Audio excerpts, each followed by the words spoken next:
Ngokufutshane sawutyhila kwincwadi kaJohane isahluko seshumi elinethoba ivesi yamashumi amabini anesibhozo.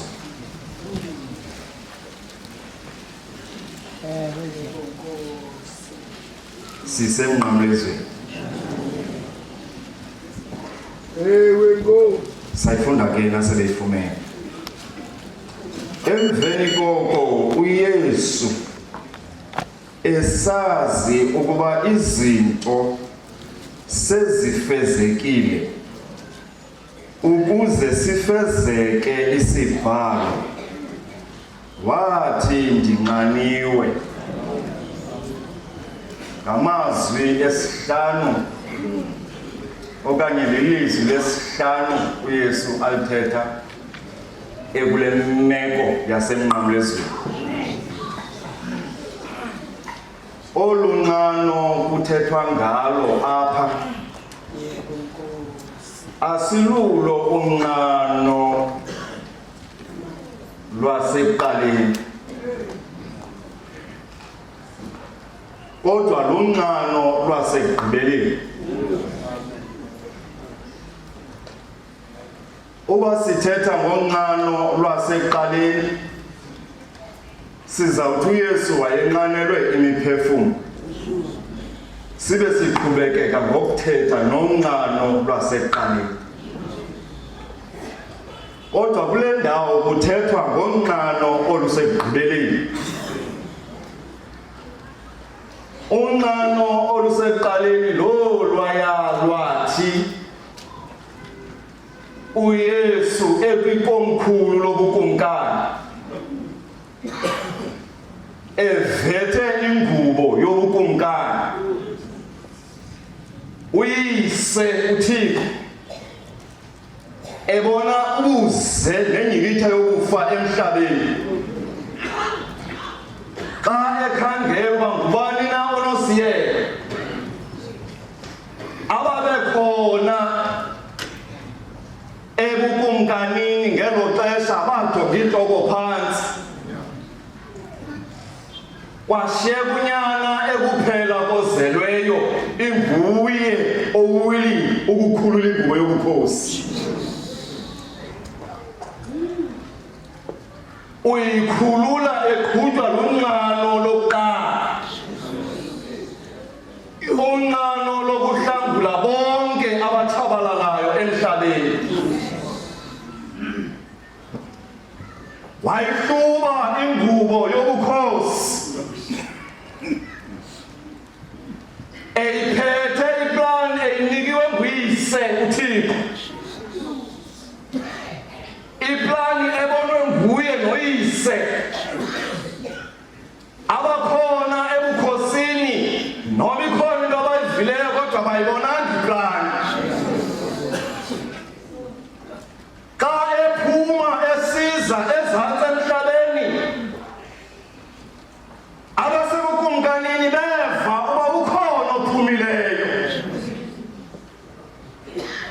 Xa bekhangela beyokroba uphume waphelela phi, abambonanga ubuphume waphelela phi.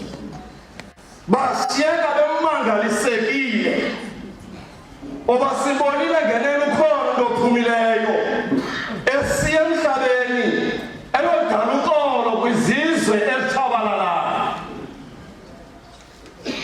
But ekuphumeni kwakhe uYesu ngokweplani yakhe noyise uphume wangena kwigumbi elineengubo zobuqala.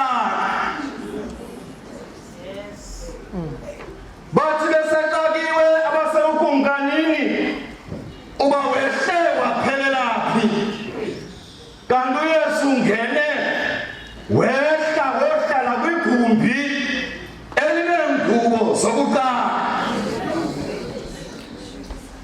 Kwathi lo ugadisiweyo uba makagade igumbi leengubo zobuqala, washiyeka naye ekhwandisekile uba ndiva ugungugungu ngaphakathi ungene njani. Sekukho into eshukumayo kweli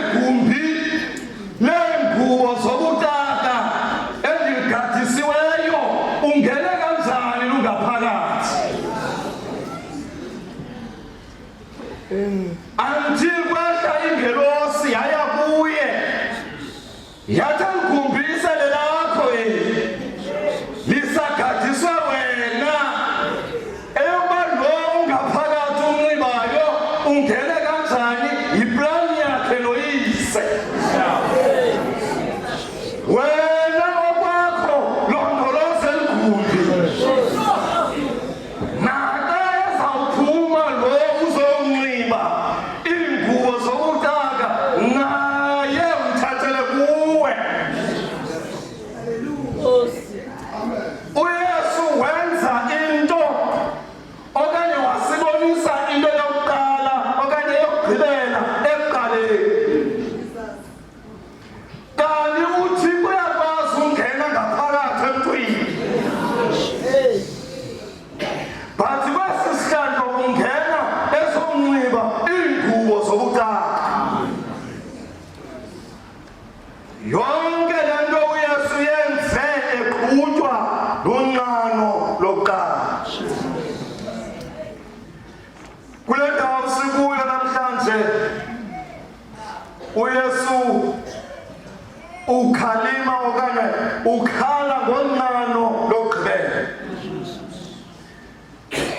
uYesu unqalwe manyani apha uYesu unqalwe enyameni umzimba wakhe udiniwe ubethiwe uYesu wakrazulwa inyama kasafaniseki umzimba ubokoboko ligazi nasebusweni awusenawumazi kakuhle ugcwele igazi neenkophe zamehlo ziyoyisakala kukuma yiweyithi yegazi elehle ebusweni bakhe ngokukhonyaza nje iyavaleka indlela azibone sesiwa phansi ngoba wonke umzimba ugcwele igazi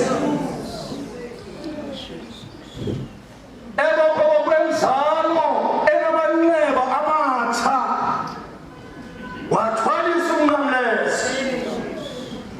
umnqamlezo oweyithi yawo engenzelwanga kuthwalwa ngumntu omnye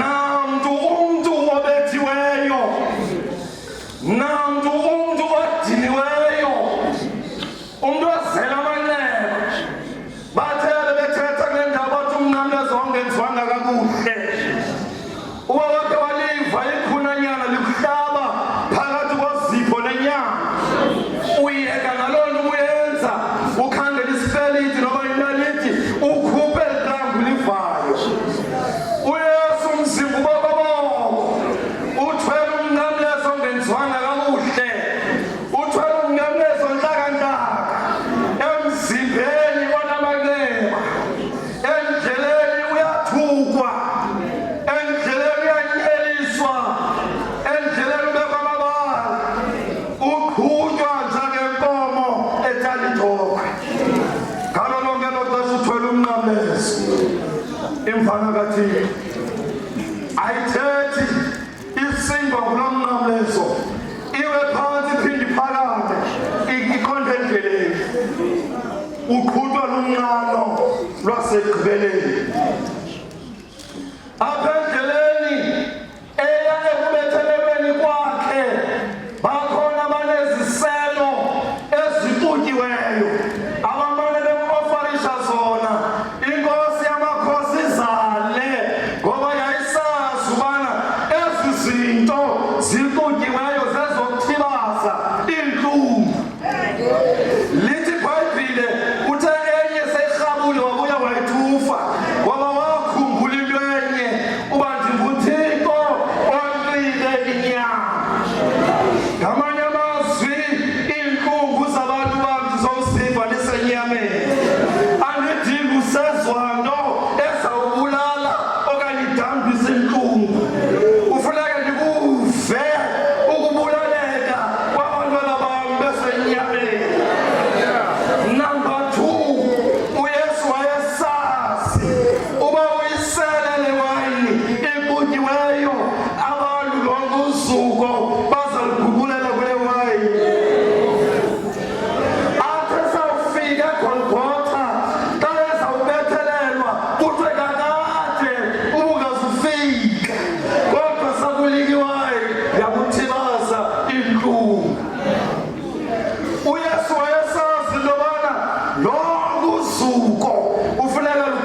uyise.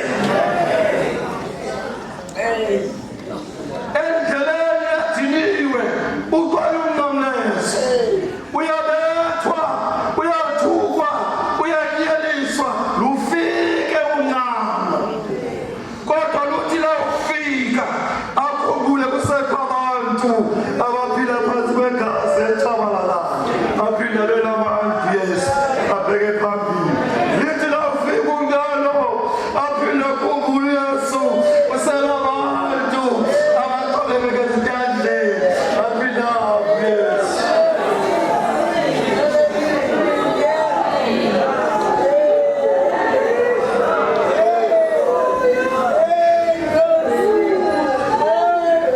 Endleleni asikukuba la ungafiki undrama, kodwa uYesu wazozaliseka izizwi. Ilizwi yalijongo ukuze ufele endleleni emnqamlezweni, kodwa kumele afe esemnqamlezweni. Ihambi inkosi yamakhosi ithwele umnqamlezo, lufika unqamo. Athi uyasawujonga abona abantwana ababili besisiwa kwikhonferensi obumnyama, athi nandiye yofika eGolgotha ekhaya babantwana.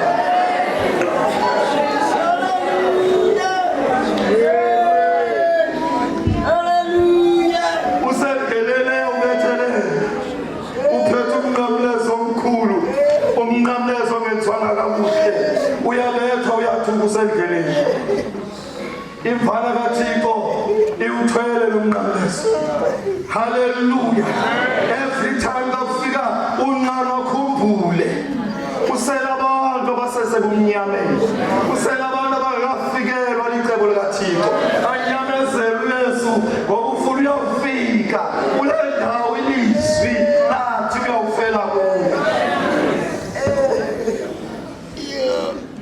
Eqhubeka lomnqalo lokugqibela. Xa efika emnqamlezweni, umnqamlezo walaliswa phansi, yabethelelwa imvana kaThixo. Isawugqitha ubethelelwa, wamisa umnqamlezo emi okanye ekhase ngamanxeba, ngezikhwenkwane ezisemanxebeni. Mayibonke inkosi, iweight yonke yomzimba wayeyithwele uYesu, enyamezele ukufela izono zethu. Eqhutywa lumnqamo lokugqibela. Xa bembethelela uYesu, bemthuka, bemanyelisa, uYesu akathethi uthula ujongile.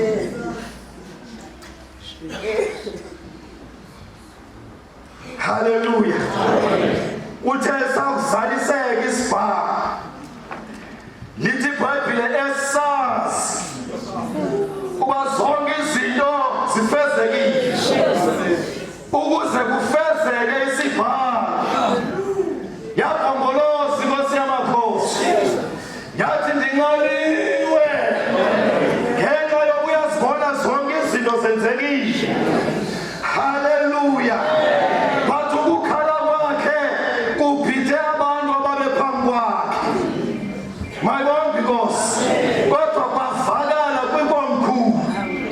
Lithi iBhayibhile abalapha phambi kwakhe bathi bakumva ekhalaza esithi uNxaniwe bamnika iviniga beyincinde ngesponji. Bathi isikhalo sakhe xa sivakala ebukumkanini, ba-understand ebukumkanini uba now is the time uba sivule imilambo, izalise iqule elitsha abazawusela kulo abantu bakaThixo.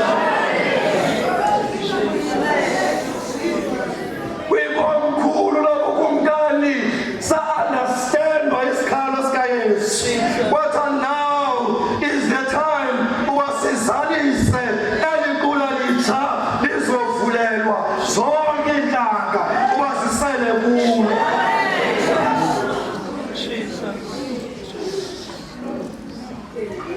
Avula amazulu, ampompoza amanzi. Mayibonke inkosi, abababona baphambi koYesu. Mayibonke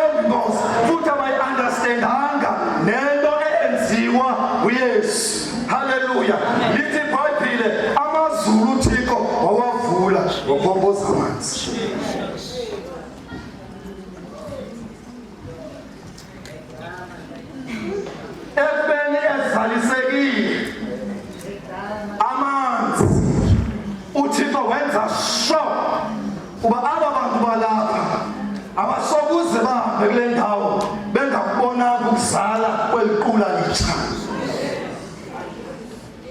Lithi iBhayibhile uThixo wachukumisa isoldati elaphethe umkhonto.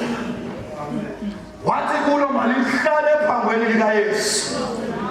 Nasuka lakhona ephangweni likhola umzimba o-dehydrated, umzimba omileyo kodwa waphuma amanzi egazi.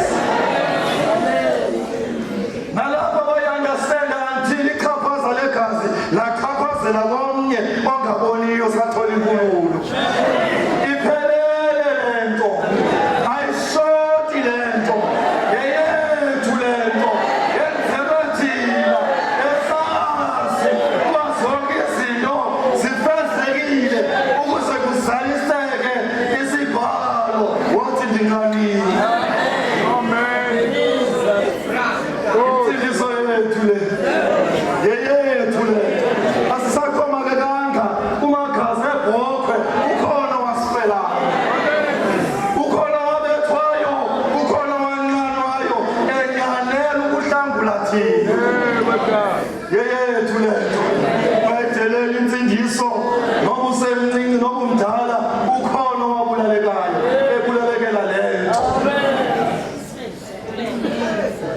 Amanzi ampopoza, negazi lampopoza, lachaphazela umuntu wabona phambi kwabo.